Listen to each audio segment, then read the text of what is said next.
Hey friends, so for today's video I want to talk about money and wealth and how I think about it. And I remember specifically when I was a teenager, I was very anxious and stressed about not really understanding what money really is. I remember having long conversations with my friends at void decks, into 2 a.m., 3 a.m., kind of asking, what's money really mean? It's just paper, it's printed by the government. What's a government? What's politics? What's finance? What are banks? How do banks store the money? Is it just cash in vaults? Is it, what does gold have to do with it? And yeah, I remember that I mentioned this. I have a whole separate video about my family's business. So my parents ran an industrial waste disposal company, and it started out with, I think, my dad doing odd jobs like just cleaning buses and like landscaping, gardening kind of services. And I think at some point he just kind of did whatever people were asking him to do. And that was a time where I don't think things like permits and licenses were as complicated as they are now. So you could literally just, I mean, and even now you can kind of do this informally, right? You can just ask people like, hey, can I do this thing for you? Like, pay me $50, I'll get rid of that thing for you or whatever. And it started out that way, and then he registered a company, and one thing led to another. He ended up having like a bunch of lorries, trucks, right, that would drive, he would drive around. My brothers would be involved, and they would drive around picking up trash from industrial waste disposal, from industrial sites, right? So like wooden pallets so they couldn't do chemical waste, but they could do almost everything else: wood, like metals, iron, aluminum, paper. And that stuff, they would recycle some of it. Anyway, the details of that is not really important, but the point is, my entire life as a child growing up, I witnessed my parents run their own business. So my mom would help with the paperwork and stuff like that.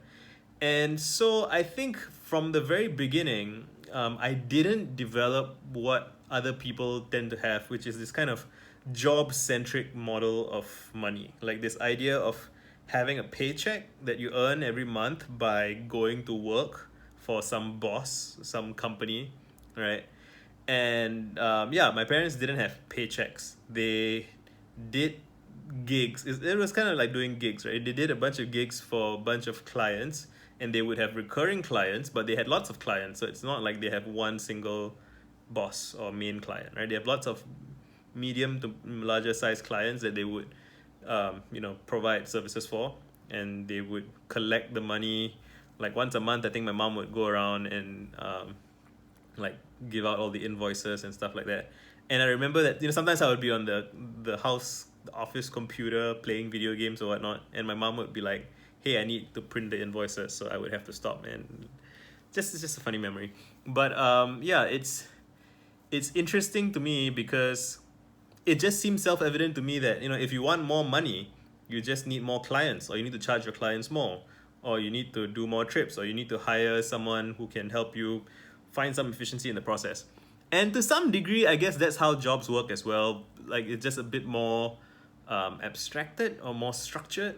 So like, you do a bunch of things and then you negotiate a raise, right? But the relationship between your tasks performed and the money that you get is less direct.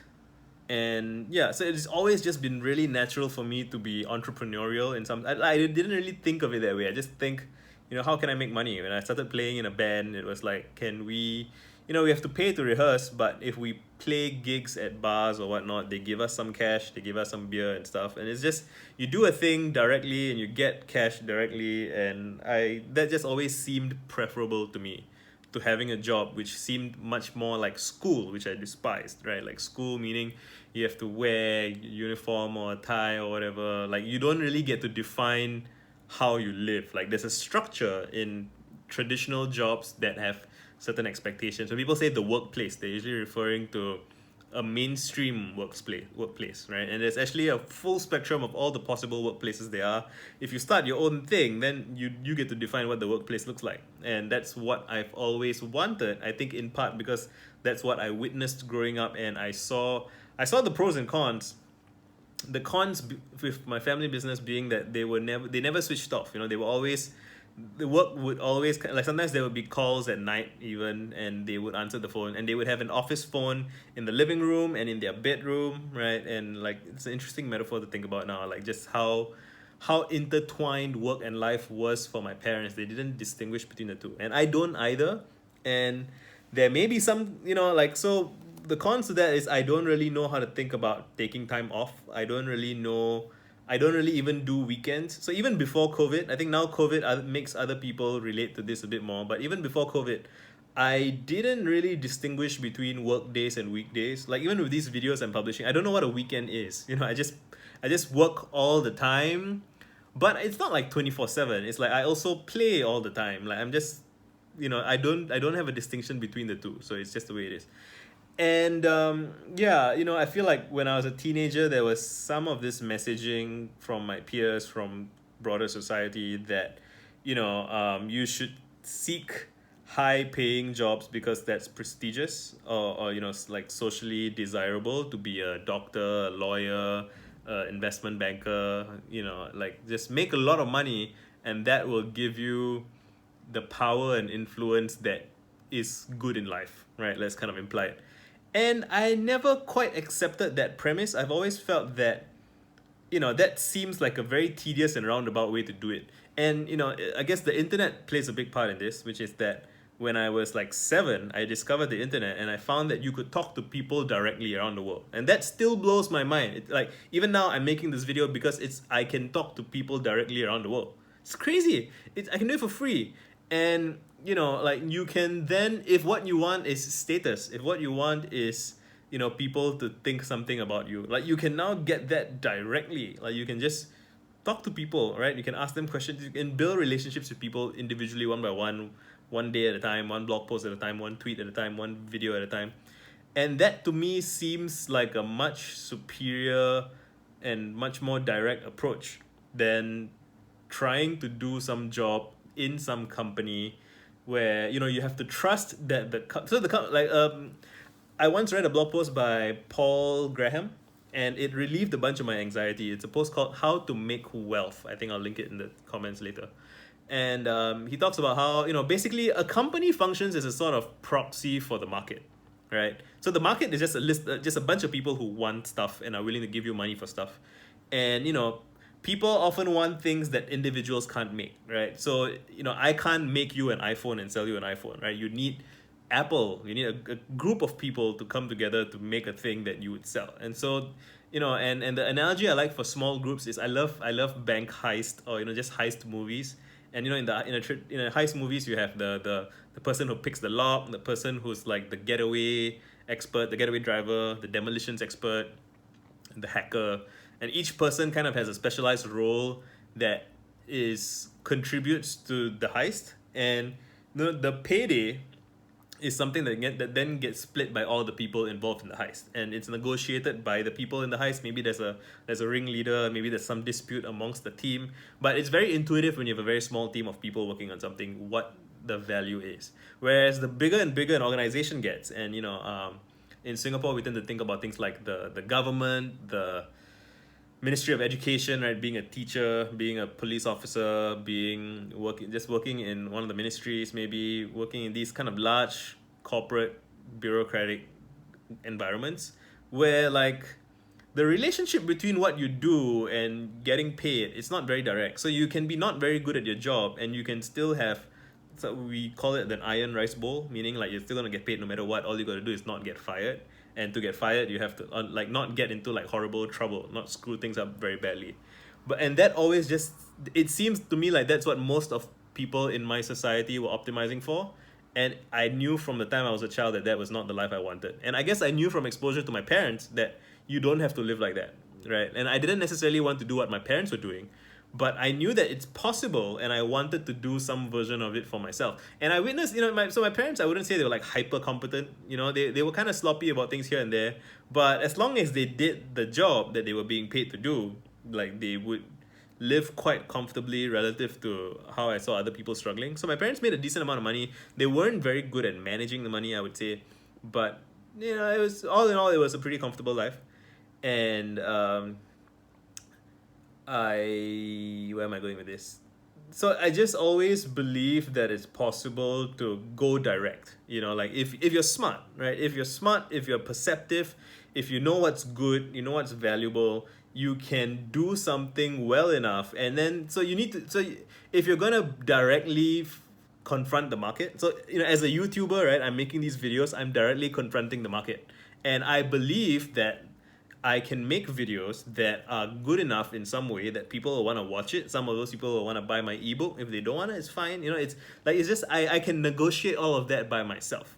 And I know what are the decisions I can make. So now I'm making slightly shorter videos. I have patience. I know I can do this for a very, very long time until I build my brand or whatever, right?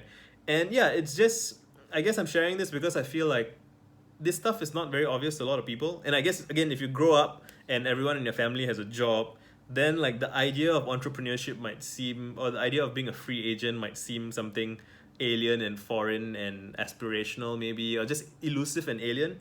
But like it doesn't have to be that way. You can really, so like I worked 5.5 years in a startup that was, it was already, they already raised money, and it's quite a mature-ish startup, so it wasn't like before funding and we were working for stock free and that kind of thing. So I was being paid pretty well. But it being a relatively small company, I felt like I had insight into how the company worked, what every single person did, and how each person's role contributed to the value of the company and the product that we were making. And yeah, maybe I'll make a separate video about startup life. I feel like I have been putting that off for a long time. But I guess I just wanted to make this video to encourage anyone who's thinking about being more direct about kind of interfacing with the market, with reality, with other people, right? Whether it's, you want to make art and sell it, or whether you want to be a fitness trainer or whatever. Like the market's huge. There are a lot of people in the world, and you don't need to persuade everybody to like you or buy your stuff or whatever. Like you can just reach out to the people who are most like yourself. And there's a lot of people in the world. So you can really, if you're persistent and you're consistent, in the long run, it will pay off, in my opinion. That's my belief. And I mean, I don't know if it'll work for everyone. You need to have a certain kind of disposition. Like you need to be kind of crazy like me, I guess. And the other thing is that, no organization is ever gonna give you much of the surplus value that you create. I saw a tweet from one of my friends saying something like they saved their company 50 times their annual salary that year. Like, so if you get paid, I don't know, like 100K a year, right? That person had saved the company like 5 million, but they're not gonna see much of that cash. Maybe they get a little bonus or something. But so if you know that you can create a lot of value, you should negotiate a situation where you can get compensated for that value. Like, very often I see people on Twitter arguing about labor and capital, and how capital always exploits labor, and yeah, I think that's kind of true in a broad sense. Like, okay, I don't want to wade too deep into this, but when I feel like I intuited that to some degree as a kid, and so very early on I'm like, how do I build capital? And I'm not wealthy, I wasn't born wealthy. I wasn't, I was broke at some when I bought my house. I